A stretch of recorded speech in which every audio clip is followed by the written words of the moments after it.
Here's two quick geometric sum examples, a little bit different from some of the other ones I've been doing today. Here's one that starts out as a summation in summation notation, and it starts out with, this is not a k minus 1, this is not starting from 1, and that's maybe less common than the other examples in the book. It's more kind of the mathematical style to start counting at 0. The main thing is, okay, I'd like to fit this into the pattern of a times 1 minus r to the n over 1 minus r.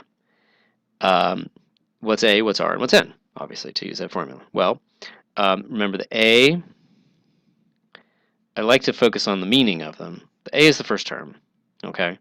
And then the n is the next power, sorry, is the next power of r after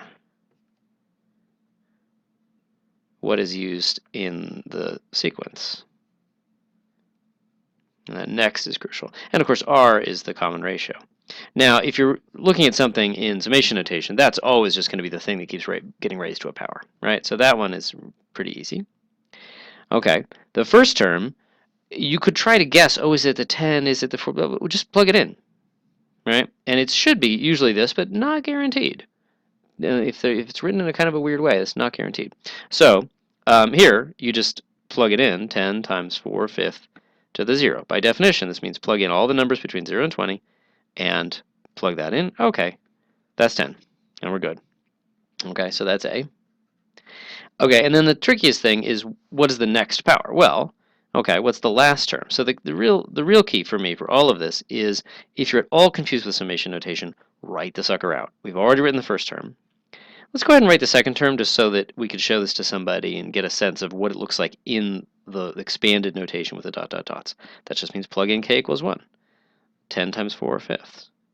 If you want, you could say, oh, that's 8.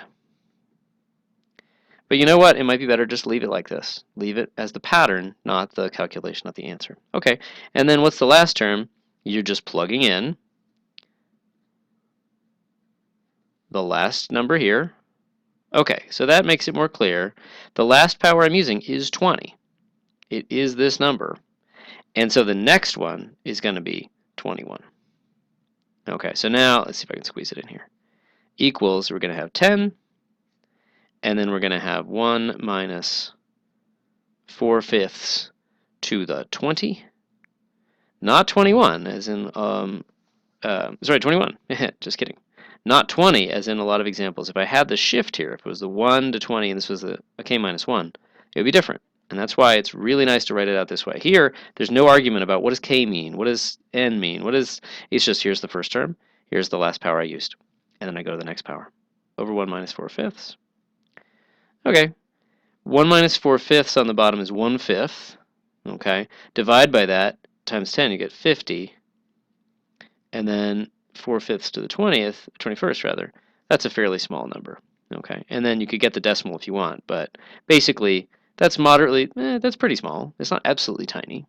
So this is going to go away mostly, and it's going to be approximately equal to 50. And that brings me to the next thing, which is, what if this were the sum to infinity? Example number 2. Okay, and the key thing is that a lot of the complexity goes away. So you should be very happy to get these examples. They're actually much simpler, even though they're conceptually more sophisticated. Okay, so we just want, I can put the a up here. It's just a over 1 minus r. Okay, so it's going to be different. So we're going to erase all this stuff. And what else? Let's see. The ratio is still important. The a, the first term being 10, is still important. But all this crap about the n and all that stuff, that doesn't matter. Now, I think it still makes sense to write it out. 10 plus 10 times 4/5 plus 10 times 4/5 squared plus dot, dot, dot. And if you really want to make it more down to earth, 8 plus, let's see, 4/5 of 8 is, I think, 6.4. Okay, so if you want to get a sense of what's being summed up here, and that gives you a good idea. Let's see, 18, 24.4. It's going to be bigger than 24.4. How much bigger? It's not obvious until you actually think about it. But the great thing is, this tells us the answer very simply. Is 10 over 1 minus 4/5, or 10 over 1/5, or 10 times 5 is 50. So that's why that other one was really close to 50. I had added up a decent number of terms of a geometric summation with this power being less than 1. That's getting close to the eventual example. Oh, let me just do one more. It's only 5 minutes. It'll be real quick. How about sum k equals, let's say 0, what the heck, to infinity, of 7 times 4 to the n.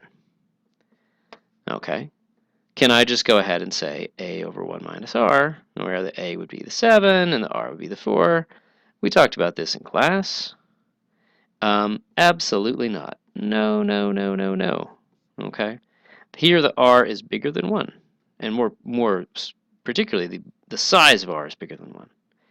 The assumption that made this work was very much that r had to be a small number. Okay, the sum of this guy. If you want to put any meaning to it all, it's infinity, or you could just say does not exist. Not in any sense that we're prepared to talk about in this class. Okay, so watch out for that. These guys, it's important that you can't do this with every number, with every ratio, and that can come up as something really tricky.